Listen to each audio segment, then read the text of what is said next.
सद्गुरु कबीर कहते हैं, हे संतों,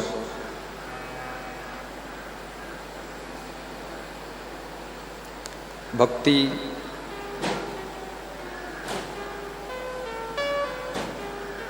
बहुत से लोग करना चाहते हैं,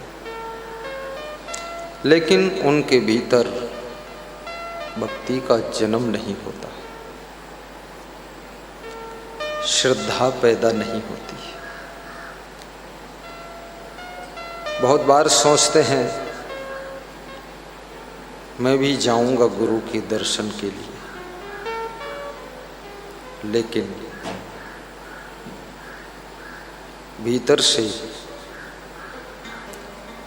श्रद्धा विकसित नहीं होती है और इतने पुण्य प्रबल नहीं होते हैं कि गुरुदेव का दर्शन पा सके। प्रथम तो दर्शन होता है,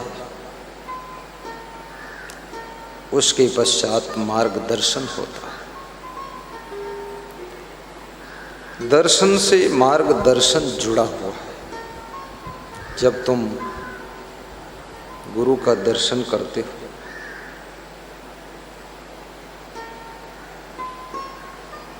फिर गुरु अपने अमृत वचनों के द्वारा तुमको मार्गदर्शन देते हैं,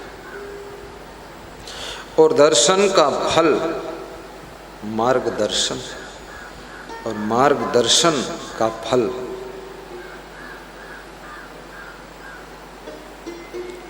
आत्म शांति, आत्म सुख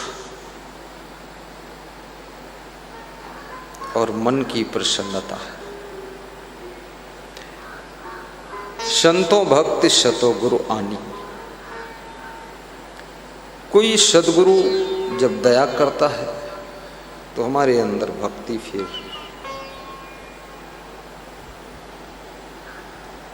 उत्पन्न होने लगती है। और भक्ति को कबीर ने नारी कहा। भक्ति नारी वाचक शब्द, और नारियों को आप जानते ही हैं कि बच्चों को जन्म देती है।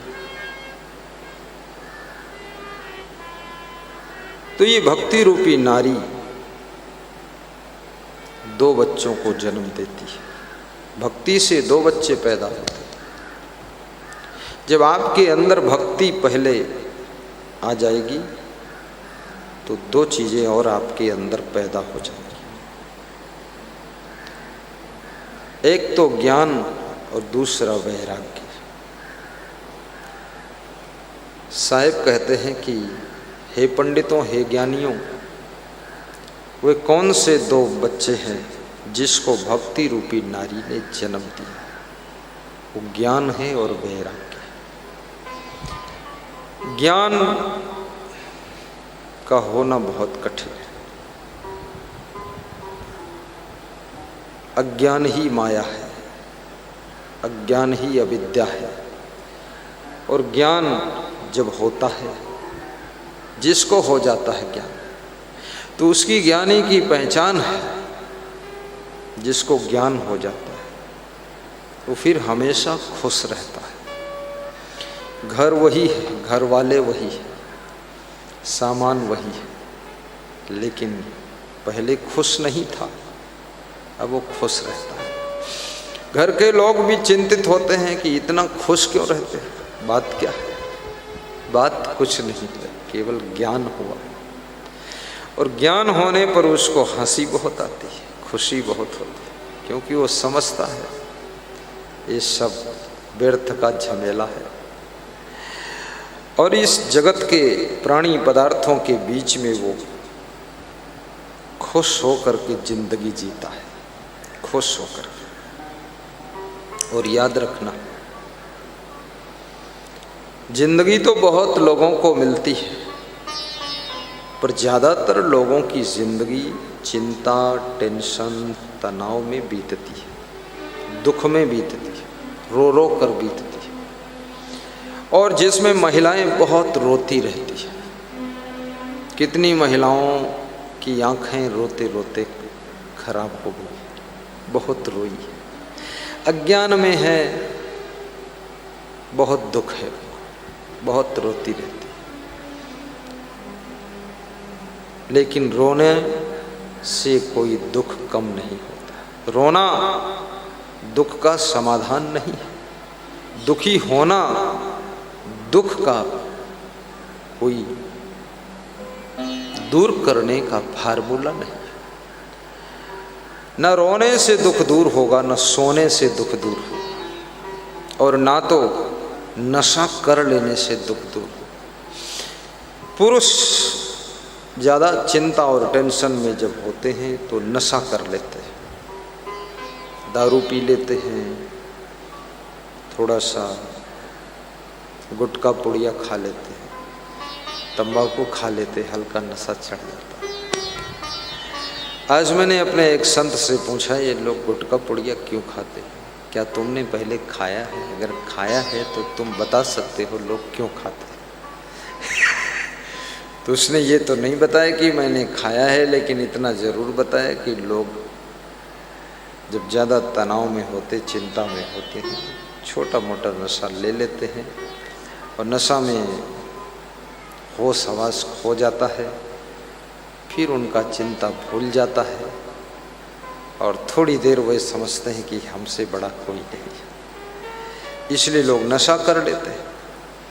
लेकिन नशा आपके दुखों को दूर करने का मंत्र नहीं है। नशा कोई व्यवस्था ऐसी नहीं कर सकता है जिससे आपकी चिंता दूर हो जाए। इसलिए बुद्धिमान, ज्ञानी, समझदार कभी नशा नहीं करता है, वो नशा से दूर रहता है। ज्ञानी के ऊपर सत्संग का नशा चढ़ता है, वो हमेशा सत्संग सुनता है और जो मिलता है उसको भी बताता है, तुम भी सुनो। लोग सोचते हैं ये क्या बता रहा है, तुम भी सुनो। और सत्संग का नशा जिसके ऊपर चढ़ गया, वो व्यक्ति हर हाल में खुश रहता है, सुखी रहता है।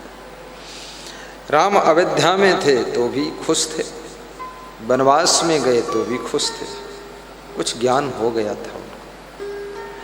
केवट नाव लाने से मना करता है तो भी खुश होकर मुस्कुरा कर बोल देते हैं, जैसी तेरी इच्छा हो ले आओ नाव। और खुश रहना ये बहुत बड़ा ज्ञान है। जिसके ऊपर माया और मोह और ये जगत के प्राणी पदार्थों का दुष्प्रभाव नहीं पड़ता है, वही व्यक्ति। अब बचपन में तुम कितने खुश रहते थे। मैं लड़कियों को देखता हूँ बचपन में बहुत खुश रहती हैं, लड़के भी खुश रहते, ही करते रहते, हंसते रहते, खेलते रहते, उछलते रहते, कूदते रहते। लेकिन थोड़ा जब बड़े हो जाते और शादी हो जाती, और शादी का नाम सुनकर भी खुश होते हैं, और उनको ये पता नहीं कि ये बहुत बड़ा द्रोणाचार्य का चक्रव्यूह रच गया है। शादी होने के बाद वही लड़कियां 1-2 साल के बाद भारी टेंशन में, लड़के भी टेंशन में, पति और पत्नी बन गए, ओवरलोड हो गए। क्यों? क्योंकि बचपन में अज्ञान था। अज्ञानी भी खुश रहता है, जिसको कोई ज्ञान नहीं है, जिसको मूर्ख कहते हैं, वो भी खुश रहता है। 2 ही खुश रहते हैं, या तो मूर्ख खुश रहेगा, पागल आदमी, या तो ज्ञानी खुश रहेगा। और जो ज्ञानी भी नहीं है और मूर्ख भी नहीं है, वो तो बहुत दरेरे में फंसेगा। उसको सब मालूम है, वो बहुत दुखी रहता है, बड़ी चिंता करता है, और चिंता करने से सुंदर रूप नष्ट हो जाता है। जितना ज़्यादा तुम चिंता करोगे, तुम्हारा शरीर बदसूरत होता चला जाएगा, और शरीर में नाना प्रकार की बीमारियां भी जन्म ले लेंगी, परमानेंट रोग पैदा हो जाएंगे। कहीं लीवर में कुछ हो जाएगा, किडनी में हो जाएगा, हार्ट में हो जाएगा, कहीं बीपी में गड़बड़ हो जाएगा।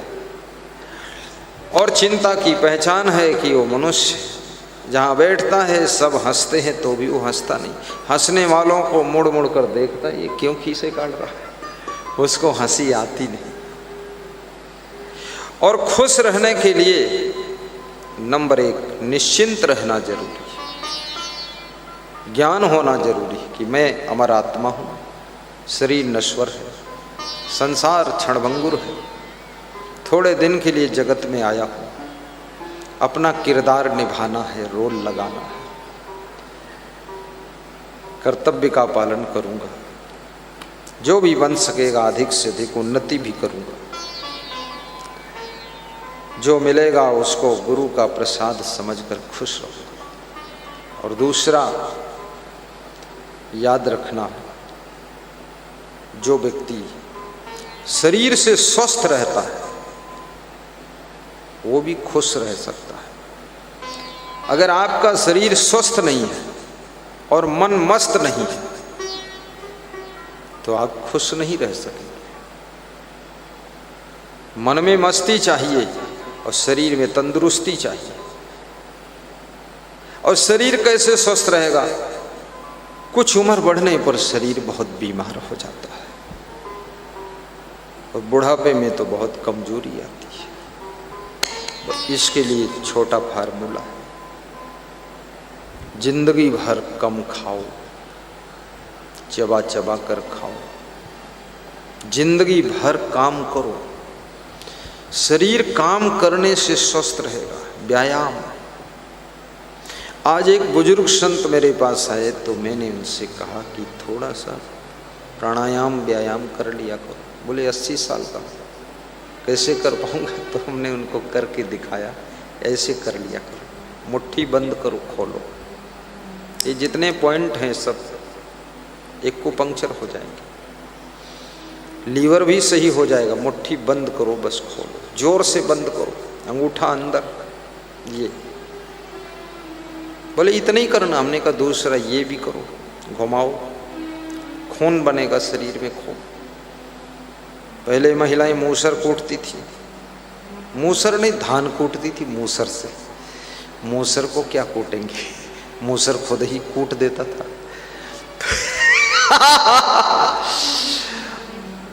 अब कितनी महिलाओं की कलाइयां हिलती डुलती ही नहीं, सब जॉइंटों में जाम लग गई है। हर जॉइंट को वर्जिश की आवश्यकता है, व्यायाम की आवश्यकता है। तो स्वस्थ रहने के लिए व्यायाम और प्राणायाम कीजिए, सांस खींचिए, सांस बाहर निकालिए, भोजन कम कीजिए, पानी पर्याप्त पीजिए, फल और मीठा खाने के बाद, दूध दही खाने के बाद जल ग्रहण मत कीजिए, चाय पीने के बाद पानी मत पीजिए, 40 साल की उम्र के बाद ही चाय पीजिए। 60 साल की उम्र में चाय पी सकते हो, बचपन में चाय मत पियो, भूख मर जाएगी, बीपी हाई हो जाएगा। खाने पीने में अगर आप सावधान नहीं हैं तो आपका खान पान आपके स्वास्थ्य को बिगाड़ देगा। करेला खाकर दूध मत पीजिए, कटहल और दूध की दुश्मनी है, दूध और दूध से बनी हुई चीजें। प्याज और दूध की दुश्मनी है। कितने लोगों को कुछ पता ही नहीं है, करेला खाते हैं ऊपर से खीर पी लेते हैं, कटहल खाते हैं ऊपर से मट्ठा पी लेते हैं। डिस्टर्ब होगा। छोटी छोटी बातें सावधानी से, एक लौंग रोज खा लीजिए, चूस लीजिए मुंह में रख करके, लकवा अटैक कभी नहीं होगा। तो शरीर को स्वस्थ भी रखो। और स्वस्थ रहने के लिए हंसना भी जरूरी है, और हंसने के लिए इतना कुछ कारण मिलेगा नहीं, इसलिए अकारण हंसना सीखो, अकारण हंस दिया करो। मैं गुजरात में था एक बार, तो एक पीछे से कार आई, मैं पैदल जा रहा था, तो ब्रेकर था बहुत बड़ा, कार के ड्राइवर ने ब्रेकर नहीं देखा, कार उस पे जोर से चलाया और उछली, धड़ाम से गिरी। तो जो पीछे बैठा था उछल के फिर से गिरा और गिर करके सीट पर गिर कर हंस रहा था। फिर उन्होंने कार रोका, मेरे पास आए, मुझे दक्षिणा दिया, बोले आप ही के दर्शन के लिए आ रहे थे। ये ड्राइवर उदंड था, ब्रेकर पर उछाल दिया, हम पीछे लुढ़क गए तो हंस रहे थे। आप अपने घर की बड़ी बड़ी समस्याओं को हंस करके टाल सकते हैं, कोई बात नहीं ऐसा कह सकते। और छोटी छोटी समस्याओं में आप टेंशन लें, उलझन लें, तो आपका मन हमेशा दुखी रहे। छोटी छोटी बातों को अपने दिमाग पर मत लिया करो। मंगलमय घड़ी आई है, कोई जाने न जाने, खुश रहना सीखो। मंगलमय घड़ी आई है, कोई जाने न जाने। तो कबीर साहब कहते हैं भक्ति से ज्ञान मिलता है। आज मैं देखता हूँ आप लोगों के अंदर भक्ति है, श्रद्धा है, इसलिए आप यहाँ आए हैं। यदि ये भक्ति और श्रद्धा ना होती तो आप इधर नहीं आते। इतनी दूर से बैतूल जिला 1200 किलोमीटर से हमारे महान भक्त रामदयाल जी, 7 नेर गांव है, 8 नेर तहसील है, 9 नेर आश्रम है, वहाँ से आए।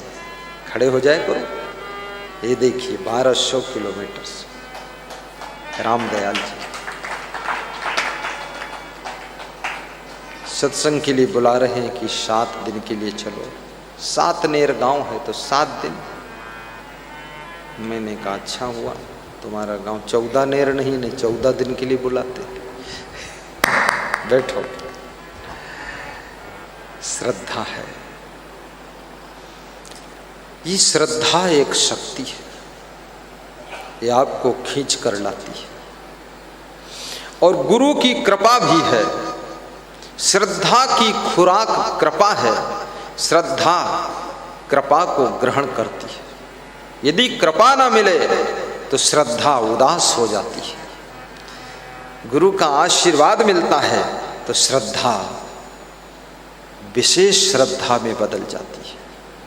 और श्रद्धा बहुत बड़ी शक्ति है। श्रद्धा की ताकत को पहचानो। हमारे एक भक्त आए हुए हैं महमूदाबाद से, महान भक्त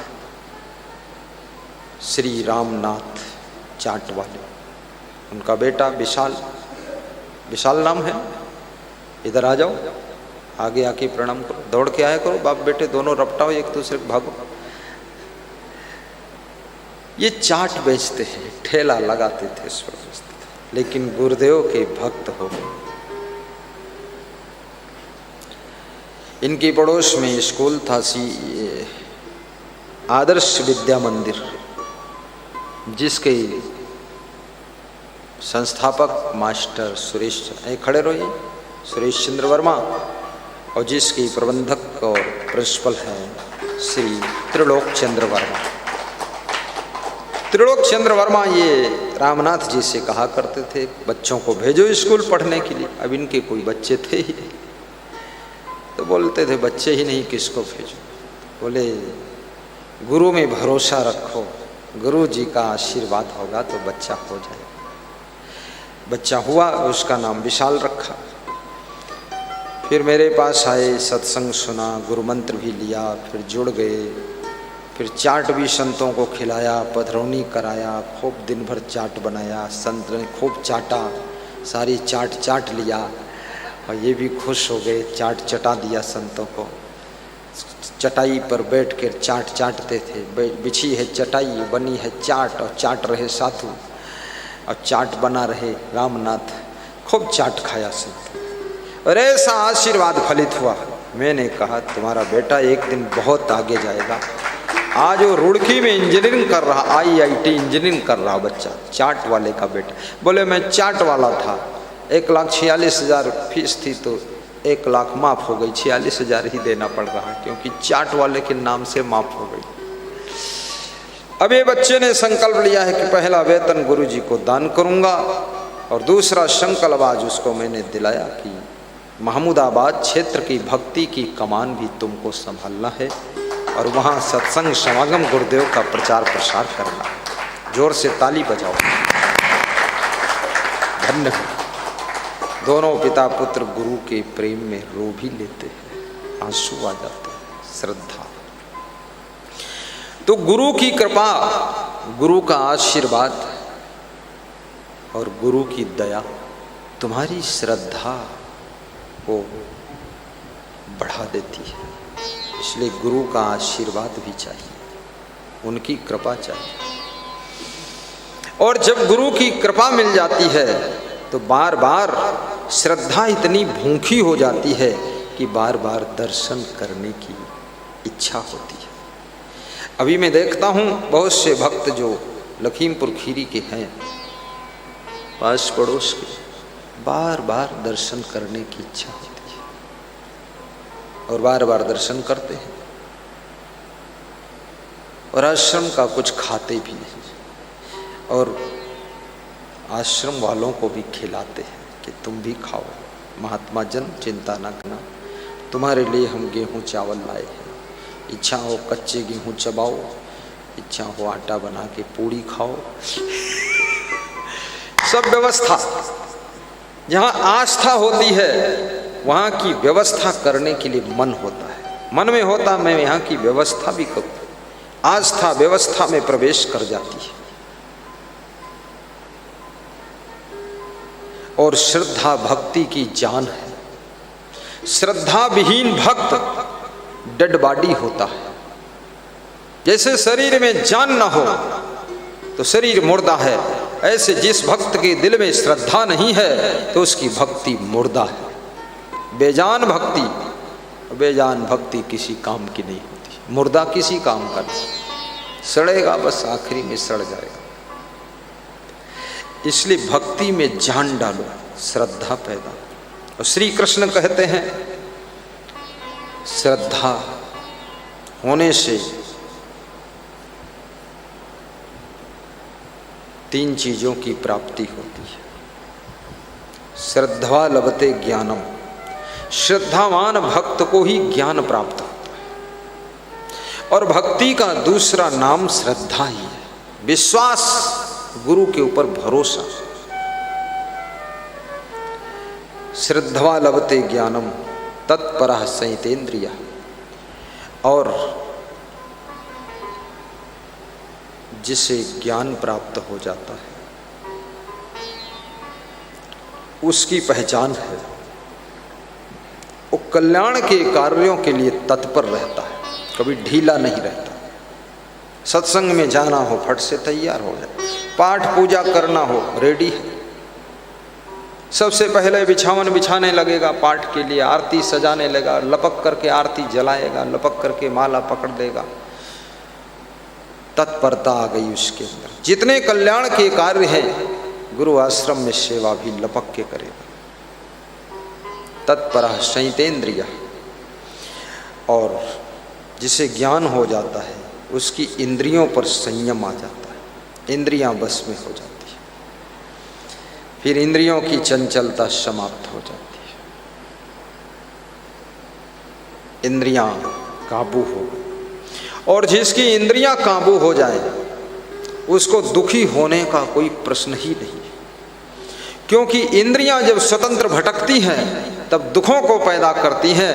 और जब इंद्रियां भक्ति के रस को पान करती हैं तो इंद्रियां सुख और शांति को जन्म देने में मदद करती है। इसलिए गोपी किसे कहते हैं? गो माने इंद्रियां और पी माने पी। जो इंद्रियों के द्वारा भक्ति के रस को पीता है वही गोपी कहलाता है। इसलिए ब्रजवासी लोग गोपी ग्वाल कहलाते थे, कृष्ण जी के ज्ञान को पी लेते थे। ज्ञान को अमृत भी कहा गया है कि ज्ञान अमृत है। ज्ञानम लब्ध्वा पराम शांतिम अचिरेण अधिगच्छति। और ज्ञान प्राप्त होने से जीव को शांति मिलती